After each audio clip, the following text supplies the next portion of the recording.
Hello, everyone. You guys are in for a real treat today. My brother wrote me to the side, and we made this amazing video on really just practical stuff. And he keeps me on the practical, usable details, practical ways that you can understand very complex ideas about the mitochondria, how simple dietary changes are messing up your mitochondria, how you may be messing up your mitochondria, even if you're on a carnivore diet and you think you're doing everything right, how you can fix those mistakes easily, how you can implement cyclic carnivore. Detox to lower your body fat. Detox. We go through detox issues people have on carnivore, how detox problems could be preventing you from having success in the carnivore diet.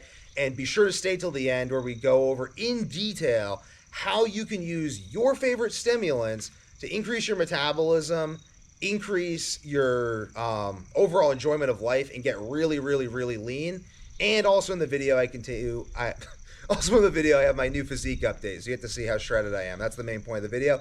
My brother wants to see how to get as shredded as I am. So stay till the end, and be sure to like, comment, and subscribe now before you forget. Hello, warriors. In this video, we're going to be talking about mitochondria and some implications. It's going to take the form of Jason asking me some questions and us doing some productive back and forth. So, Jason, what is the question that you chiefly have for me?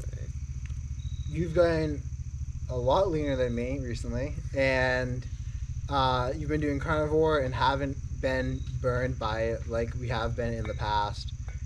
What are you doing? What is the concepts or the ideas you follow, and how does that influence the foods you eat, how you're eating, what time you're eating? What's your diet look like? So my diet right now looks like ribeye, salt, and water. And I cheated on my diet yesterday and ate a bunch of yogurt, which didn't mess me up too bad except for the headache I have today and right now, which is kind of irritating, but whatever. So, the minimal differences, the small differences that play on a day-to-day basis are mostly in how I see carnivore. I no longer see it as this evolutionarily optimal diet by which we must only eat beef, salt, and water in order to survive. We should just do this forever. And really having less idea about fat ratios, cuts of meat, and a little bit less perspective, just simply because I've been doing it for less time. I mean, I've been around the block a few times. So before I even went on carnivore the last time, I had done keto beforehand, like a keto, paleo, bulletproof sort of diet that I'd done for like 2.5 years. And I ended up burning out with that as well. So I ended up burning out with keto the first time, but having good results. Carnivore for like 2.5 years and then burning out, but having really great results. Now I'm on carnivore again. I've been on carnivore for like probably 2 months now. And I'm having really, really great results. And I anticipate continuing to have really, really great results, but sort of just anticipating where things went wrong the first time and the second time. So the first time I was on keto, I was like, keto is the solution, never eat carbs. Carbs are always bad. That was what messed me up. Also, salt. Like this belief that salt was evil. Second time on carnivore, much more restrictive, a lot more salt, much better results for a longer period of time. Ended up doing cyclic carnivore. That time I was also consuming energy drinks, lots of artificial sweeteners. And then I would go off carnivore. I consume grains, sometimes gluten-consuming grains, because my metabolism got so high via carnivore that I just stopped reacting to pretty much most things. Like I wouldn't even not sleep if I had to consume some quantity of soy. I had to consume like a lot of soy or soy multiple days in a row or something. But that didn't last that long. After consuming soy like a few times, a few occasions, that immunity went away. So this, I learned, was later due to T regulatory cells in my gut being conditioned by high metabolism and optimal gut function, and the optimal gut function having expression in the RNA of my gut microbiome, because your gut bacteria are bacteria, they have RNA, and that RNA interacts with your mitochondrial RNA. And different organs have different amounts of mitochondria. Your heart has the most mitochondria per pound. I think your brain has a lot, and your liver has... No. Let me wrap all this. So, really, what's going on here is carnivore is a form of mitochondrial optimization by which, and keto itself as well, by which we remove inflammation through removing a large amount of the source of inflammation in certain people. Certain people react much better to carbs over the long run. Certain people react much better to a protein fat-based diet over the long run. Everyone needs some sort of oscillation, though, because even people who eat a predominantly vegan diet, which I'd say is the epitome of a carbohydrate-based diet, and who don't do well on meat, they still don't eat for periods of time while they're sleeping. So they have periods of time where their body burns off fat that's stored, and they're essentially not consuming ketones. And then people who do much better on a fat and protein-based diet have larger amounts of time, relatively speaking, where they're in ketosis. But everyone dips in and out of different energy systems depending on genetics, previous exposure to different energy systems, needs that are placed upon you, healthier gut what are microbiome. the benefits of all this switching between the stuff. systems? Why do you want to switch between them? Well, right now I don't. No, But assuming that I did want to switch between them, assuming that I'm going to switch between them in the future, why would I do that? Why do I plan on doing that? so you recommended going on carnivore for me in order to increase my metabolism and put on more muscle and get leaner.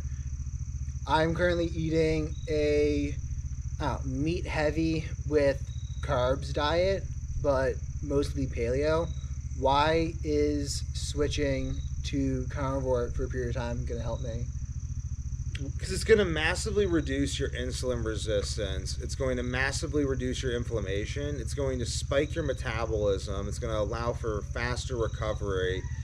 And all these adaptations are going to also probably, because you've been eating carbs for a while, so that contrast is inherently useful. And all of those things are going to, all those benefits are going to last for probably at least 6 months.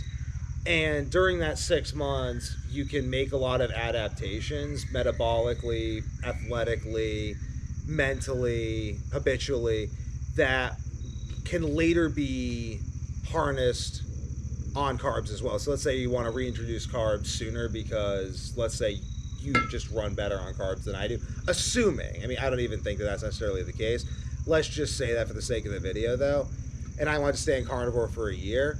You would still derive benefit from staying on it for 6 months because you would get a metabolic reset, which would increase your metabolism. So there's this principle by which switching between energy systems at a certain rate, like if you're producing energy really, really well in a ketogenic state and certain conditions are met, it's very advantageous to switch over for a certain amount of time, sometimes shorter, sometimes longer, into a carbohydrate-based energy state because there's certain benefits of autophagy that can be triggered via protein fasting. There's benefits to fermented foods and probiotic foods and enzyme-rich foods that can be consumed that have carbohydrates like raw milk, yogurt, fermented apples, probiotic apples, kombucha. All these things are very, very useful to digestion. Lemon juice, fresh squeezed lemon juice, fruit. Like, these things are very useful. There's lots of fermented foods, though. That's one of the main differences this time around is whenever I go off carnivore, I basically only consume fermented foods because why not? You know what I mean? I'm going off of this thing. I'm going to be consuming carbohydrates. I'm going to make sure that in addition to carbohydrates, instead of just getting gluten, spaghetti, and ice cream or whatever, as I did last time I was on carnivore, I was like, oh, cheat day. This time I'm like, okay, I'm going to have large amounts of probiotic, carbohydrate-rich foods. A, I feel way better when I do it, and then B, I'm building gut health, so I don't have to, like, recover from my cheat days. I'm just building really deep metabolic flexibility because a lot of enzyme stores in our bodies are built up by our gut microbiome. So I think my gut microbiome does that really well on a fat-based diet, animal fat-based diet. Other people's gut microbiome does that well on a carbohydrate-based diet. Everyone benefits from switching at some degree and for some period of time. And by going on to carbohydrates, but consuming enzyme-rich, probiotic-rich, fermented carbohydrates, I'm just adding to my body's enzyme stores, but specifically the enzymes that break down carbohydrates versus the ones that I already am enriched in to break down meat. How often do you have the cheat days or the days you consume the fermented foods? How do you know when to have them? What signals does your body send you? Or do you just go like every week or so, or how do you determine when to have them? So yesterday I had a bunch of yogurt, and now I have a headache. So I just have been trying to not consume anything other than ribeye, salt, and water. Sometimes I get really devious though, and I take the stewed meat out of the stew. I make sure there's no fibrous material on there. I just eat the pure stewed chuck steak. Like I can almost taste the garlic. No, how do you? That's all I do. Because it just results. I'm doing like a fast right now. I'm basically just forcing my body. But you mentioned eating fermented foods, fermented apples. I did that previously. When would you know when to do that, when to implement it versus... Well, it hasn't been working. That's why I stopped doing it. Okay, so you would recommend going strict carnivore for a period of time. And how long... When would you know to come off of doing strict carnivore in order to introduce more enzymes, more fermented foods into your diet? When it stops working. And I would just... So I'll get into it. I'll give you a very detailed explanation. When your sleep starts getting worse, start getting nauseous, that could be a reason to fast. Basically, I think carnivore, this is how I kind of treat strict carnivore now, is I treat it like a fast. Like I'm basically like, okay, the fact that I have to only eat beef, salt, and water is kind of peculiar. Maybe it is, maybe it isn't, who knows, the degree of peculiarity. But basically, my body is adapting to this, and the longer I keep doing this, the better my body's working. I tried going off of it and doing the fermented foods earlier on. This is all empirical, and I get a lot of this from the Lion Diet Facebook group and Zero Carb Zen, and just research and talking to other people who are more experienced than myself and building this up. So my experience, though, is... going off of it in the beginning, consuming kombucha and stuff, was very good to get my body capable of digesting food. Because when I was first going on to this like 2 months ago, I couldn't digest any food. I just eat food, and then it would sit in my stomach for 2 days, and then I would throw it up. And the whole time I would just feel terrible. So I was like, okay, that's not working. So I have to consume something that my body can break down. So I just consumed kombucha and yogurt. And that was it. And that really worked, because I was like, okay, just consume kombucha and yogurt, because they're already digested, so they just go in my gut and then I feel good. And because lactobacillus absorbs endotoxin and stuff, it takes all that up, absorbs all that, whatever toxins are in my gut. Sour stomach syndrome, you can look into that, as they used to call it back in the day. And back on topic. No, I am on that topic. No. So then I transitioned through building digestive potency onto consuming beef. I got my stomach to consume beef. Topic. Why? Okay. It's not off why topic, it is. Why does your body develop negative symptoms to being on prolonged carnivore? What should the symptoms be that you look for? Okay, so one reason is you're not consuming enough fat, which changes the timeline, I believe, on how quickly your body gets sick of carnivore. If you're consuming a high-protein diet, you will not be able to detox heavy metals and iron very well, and then you'll build up large amounts of iron in your cell. Iron in the cell is one reason, but you build up iron in the cell even on a plant-based diet too. Like, iron in the cell is just something that happens as we age, and keeping metabolism, enzymes in the body, and autophagy going in the cell is one of the best ways to prevent that. Drinking lots of water is another way. So, green tea. Not consuming alcohol, not doing things that lower your metabolism, not creating intestinal permeability by cheating on the carnivore diet with gluten and with anything that messes with your gut at all. That's why I'm doing only fermented foods when I went off of it. And when I was transitioning onto it, only fermented foods, because I just could not do anything that created any sort of intestinal anything. So, iron accumulation in the cell, downregulation of T2 and T3 thyroid hormone is one thing. If you don't consume glucose for a long enough period of time, like 12 to 24 months, you start experiencing a downregulation of T3 and T2, which upregulate a lot of metabolic activity. So you'll experience slow metabolic decline Which leads to eventual accumulation of iron in the cell, nausea, all these experiences of iron being accumulated while metabolism drops, which is just this horrible thing. You can look into that.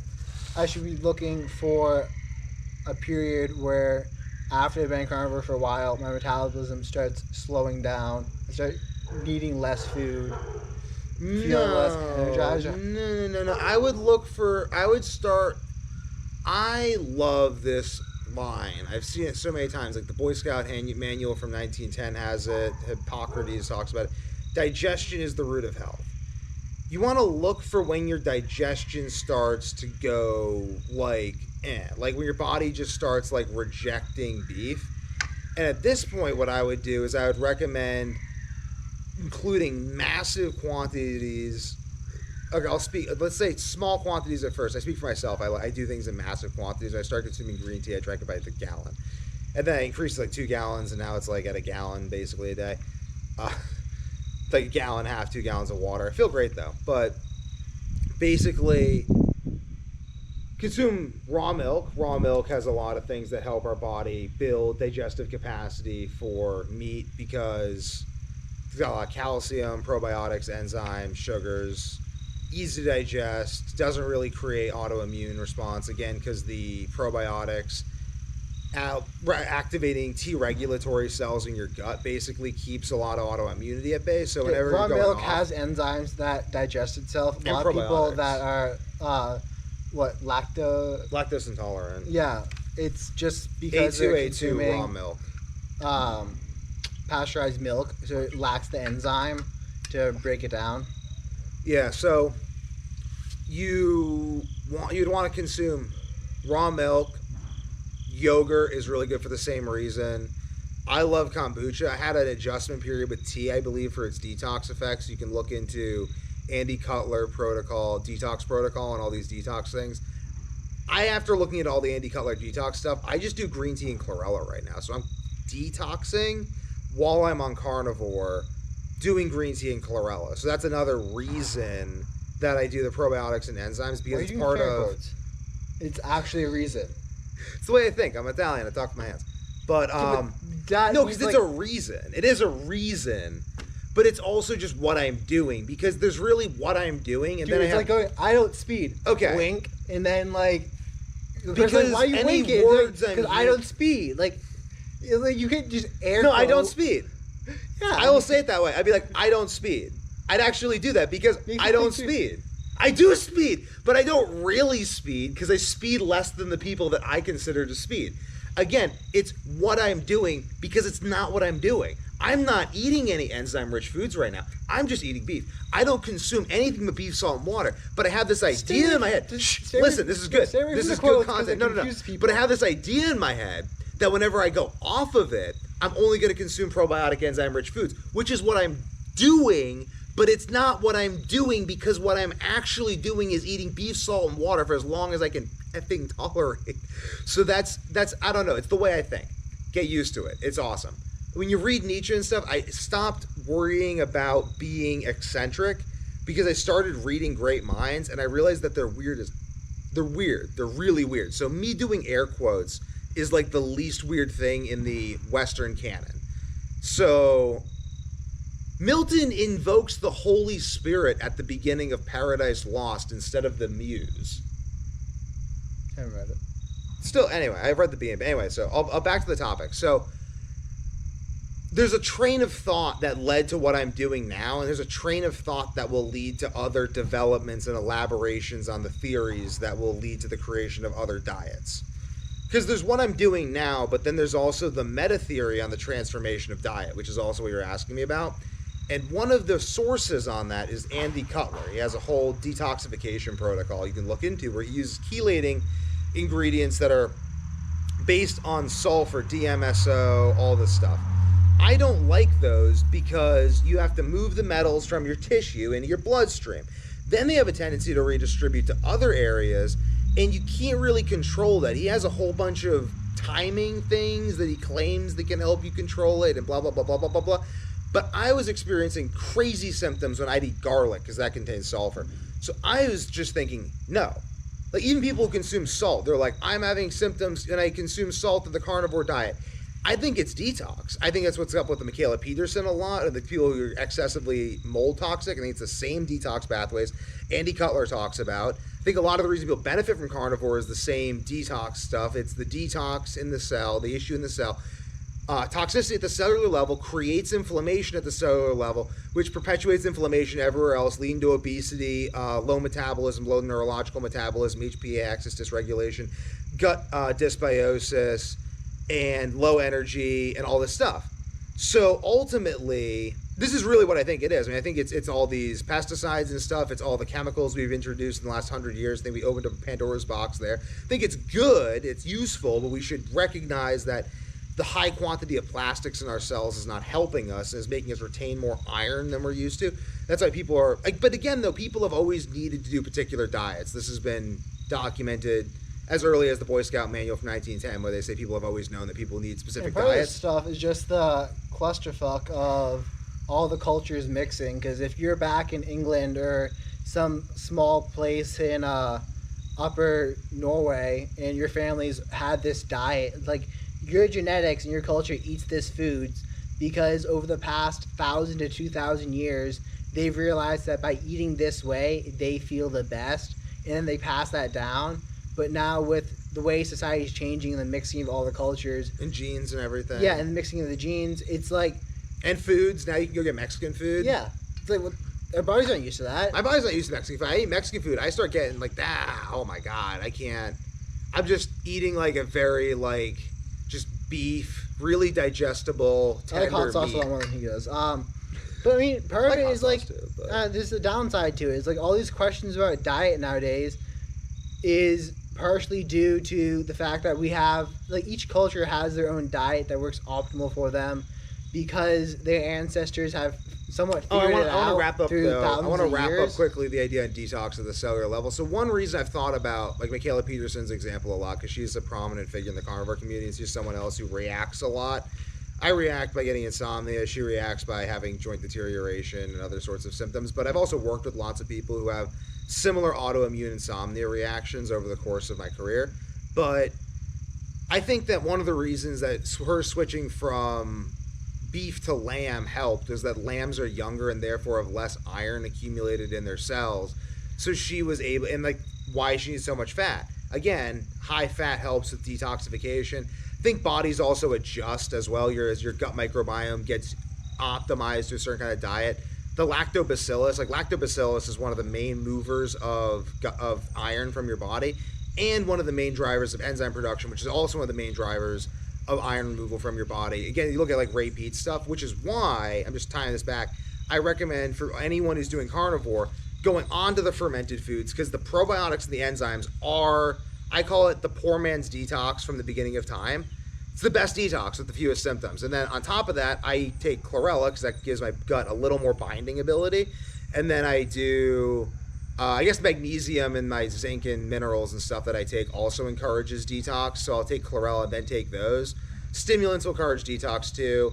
My favorite stimulant for detox is green tea, because the polyphenols and catechins move into the cells, encourage the growth of good bacteria, discourage the growth of bad bacteria, prevent reabsorption, prevent absorption from the foods you're consuming, prevent reabsorption in the bloodstream, and your gut bacteria digest them and make smaller metabolites that have the same function over a longer half-life. So it's just really good. It's just very gentle on my body, and then that's how, again, back to my brother's point, that's why I'm so shredded. He's like, what's the cheap hack? And I'm like, dude, it's this whole thing. And it's that's why I'm so shredded. And I moved all the toxins. I'm moving all the toxins out of my body. So all the toxins that are previously being stored in my fat cells are now, and I will take my shirt off for the sake of the video, because like I just look really shredded and it's effing awesome. But basically all the fat cells and stuff that were Wait, so were you saying that holding toxins, if you do carnivore for too long, then your iron retention you start keeping more iron? Like, very nice abs now at this point. Very prominent abs, even after eating and everything. And the laying shit out here. It's literally the lighting is terrible. But just like, I'm incredibly shredded. You want to take your shirt off, or you good? You could if you want, but I don't really. I mean, we're not I'll probably take my shirt You'll off. see in a weekend some ice bath. But basically, though, just this is the physique update I was promising everyone.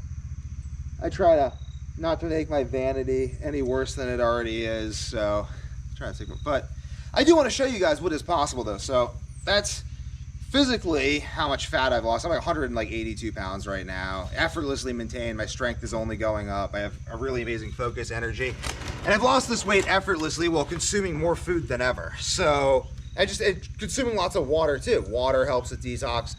But basically, I'm timing stimulants even in order to keep my metabolism very high. And I would just say look into Ray Peat's work on stimulants. So right now, let's get into stimulants and how to use stimulants. No, before that. So with the carnivore diet, you mentioned that the reason why you're leaning out is because your body's detoxing these, the iron and some other stuff from it, which is normally stored in the fat. So as you detox it out, your body will naturally become leaner. Yes. But then you also mentioned that prolonged exposure to carnivore will cause enzyme depletion, which will stop the detoxing. Is that correct? Yes, but I believe that that's through lowering of metabolism due to lack of T3 and T2 over time. Because so how do you? The enzymes are the result of your gut, and then your gut functioning well is a result of metabolism. And this is just the fact that your body needs to switch. I think our bodies need contrast. This is sort of this idea of the human battery I've been talking about, the idea of our body's functioning engine. But before the end of the video, though, I want to give people like a really solid. This is fun. Like this is some really fun stuff you can do at home. Carbs, no carbs. This is how you use stimulants, your favorite stimulants, to increase. Not cocaine. I've never done cocaine. And it's not really recreational stimulants. Yeah, that would be bad. Probably to be my favorite drug ever, so I'm never gonna do it because I don't need problems, man. I got a great life. So this I use your favorite stimulants, or my favorite stimulants, because I don't know about you, but to increase your metabolism regardless of what you're doing in life. So first idea, if you are consuming carbs, you want to get you want to basically remove anything that's going to prevent high metabolism. This is largely inflammation. And you want to give your body things that will increase metabolism, i.e. salt, simple digestible foods that your body would like. So if you're consuming carbs, that'd be sugars and stuff. You don't want your blood sugar to tank too low. Fruits. I wouldn't even say so. Let me leave for this one. So I would say this cocktail is going to be a really sweet cocktail. This is a really easy one. So this is what you do. It depends, and the amount of stimulants you take. Okay, the amount of stimulants you take after is going to depend on you and your particular stimulant tolerance. So what you're going to need is you're going to need Faya yogurt from the grocery store. You're going to need raw honey from the grocery store, wherever you want to get it. Raw local honey is the best. And you're going to need Haagen-Dazs vanilla ice cream or French vanilla ice cream because it's just pure, no BS stuff in it. Just awesome. Egg yolks, it's amazing. So consume the yogurt first, and you want to drink a lot of water too. Give your body a lot of water because a lot of people run into problems with stimulants and metabolism because they don't have enough water in their body. So their body tries to do the high metabolism thing, and then it can't, and then you run into metabolic problems. It's kind of like having an engine without coolant. Yeah, exactly. It's literally like an engine. So you consume the water and you consume the Faya yogurt, however much you feel is good for your body. You wait a little bit, let your body digest that, and then you take a bunch of raw honey, as much as you can eat, a bunch of like, a bunch of Haagen-Dazs ice cream, as much as you can eat, and then either coffee, kombucha, green tea, Adderall. If you take Adderall, like you could benefit from doing that first thing in the morning. First thing in the caffeine pills. No, you can do this first thing in the morning. And then what you do right after this is you just go for a walk. Just walk for an hour and a half barefoot at a leisurely pace. And all you do is what happens is the stimulant taken after all the food releases a bunch of insulin. The insulin blunts the cortisol effect from the stimulant. The stimulant encourages faster digestion and peristalsis of the food through your gut. Your gut's functioning really great because of the probiotic foods you consume right beforehand. If you have an enzyme, take the enzyme too. You have really easy digestion of all those ingredients because they're all really easy to digest. And since you consume the probiotic, you're not going to have poor fermentation of them that would create dysbiosis and therefore tank your metabolism. You'll have good, healthy digestion, and it'll just go right through your body in like 4 hours, 5 hours. But during that 1 hour, though, you'll be digesting the food. You'll be encouraging the food to go from your gut into your limbs to keep you walking.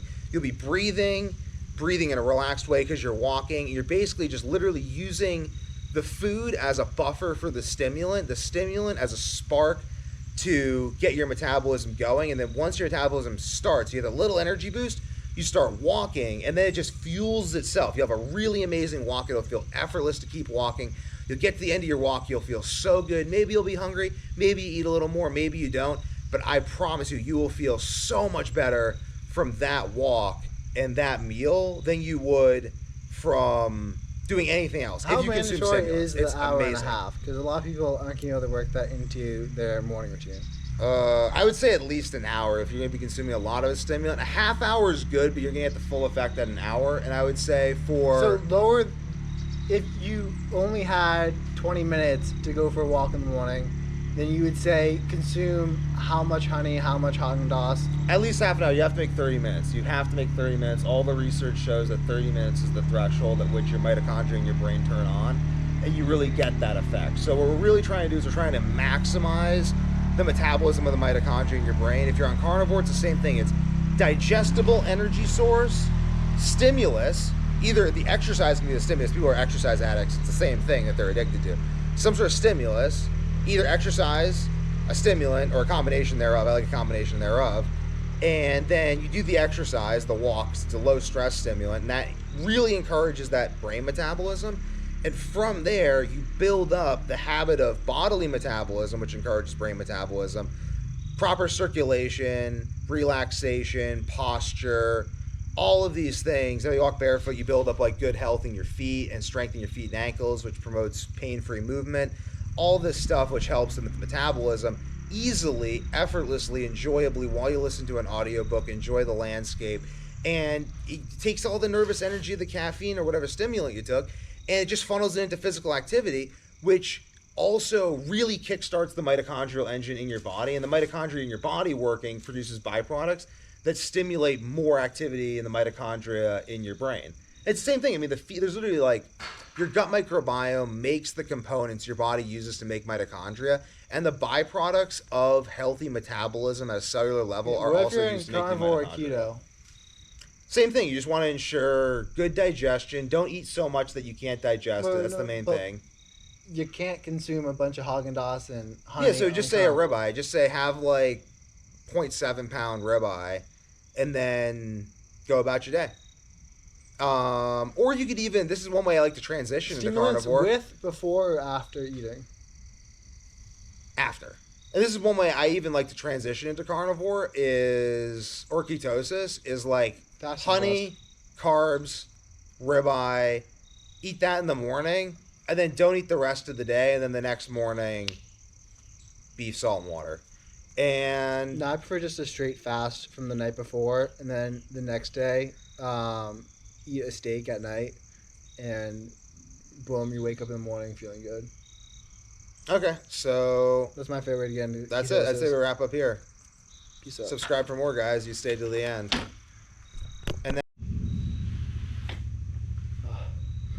So, your metabolism and diet routine